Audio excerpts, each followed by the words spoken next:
भाईजान हमने इंडिया का हरिद्वार पोर्ट डिस्ट्रॉय कर दिया है भाईजान हमने इंडिया के नजफगढ़ का मैकडोनल्ड्स भी डिस्ट्रॉय। भाईजान 2.5 फ्रंट वॉर नहीं है अभी, पूरी 3 फ्रंट वॉर हो चुकी है। पाकिस्तान, चाइना, अरफा और रवीश जैसे लोग और फेक न्यूज। मुझे एक बहुत ही स्कैरी पैटर्न दिखा after the war end. Pattern ये था कि we may have won and destroyed everything that came away, but we couldn't get ahead of the misinformation जो दूसरे देशों ने पेडल किया और हमारी जनता में से कुछ गिने चुने सेक्युलर, डेमोक्रेटिक, इंटेलिजेंट, लॉजिकल, बुद्धिजीवी लोगों ने ना तो उसे सिर्फ माना पर बढ़ावा भी दिया। मैं आपको अगले 2 मिनट में समझाता हूँ ये कैसे। देखिए, पाकिस्तान का किराना का दुकान तो हमने बंद कर दिया, लेकिन उनका एक्चुअल बॉम्ब था fake news, misinformation. They unleashed a nuclear bomb of fake news, deep fakes, manipulated videos backed by their allies China, Turkey and Bangladesh, spewing venomous propaganda to defame it. और पाकिस्तानी कौम का ये चितकबरा घटिया, he was the mastermind of this entire info war. इतनी घटिया और जहालत भरी कहानियां इस मलेच ने फैलाई है, मैं आपका खून खौल जाएगा। See on the 8th of May they claimed that they did not attack civilians in Amritsar, blaming India for a false flag. और अगले दिन खुद छाती पीट के कह रहे कि ये हमने किया है। They shared a doctored clip of Wing Commander Vyomika Singh cutting out the part conveniently where she actually exposes the civilian strike, and then they proceeded to circulate fake CNN graphics, doctored Aaj Tak and India TV clips,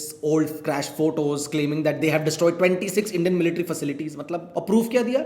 अजी बीबी ये तो social media पे चल रहा है ना, this is there, ये स्तर है इनका भाई। And then they spread disgusting rumors about Wing Commander Shivangi Singh being captured with fake graphics and images flooding the social media. और जिनको टर्की का बाकलावा पसंद है ना, मैं आज आपको टर्किश बकलोली दिखाता हूं। Turkey state-run TRT World supported DGISPR's fake claims like Indian airbase being destroyed without a shred of evidence. Their clash report handle on X pushed Pakistani propaganda so hard that the Indian government had to ban it. Bangladeshi handles called the Pahalgam attack a false flag and fueled the hashtag India Out hate campaign. Their media like Ekottar and Jamuna TV spread lies, blatant lies about Indian forces attacking Bangladeshi civilians using doctored images from unrelated conflict. और China क्यों पीछे रहे भाई? HQ-9 missiles और इतनी सारी भीख देने के बाद China doctored satellite images, spread fake news about 3 Indian jets crashing, and they tried it, but the Indian government debunked it through PIB. See, I won't lie, this entire fake narrative war did cause a lot of damage, but not as much as it was intended to. वो तो हमारी सरकार और army तेज है तो हम यहाँ खेल गए, लेकिन डर मुझे इस बात का है कि अगली बार क्या होगा। देखिए, सहानुभूति का चोगा पहनकर तो ये अरफा, रवीश, रैंटिंग गोला, नेहा राठौर जैसे घटिया लोग भारत को चोट पहुंचाने में एकदम समर्थ हो जाएंगे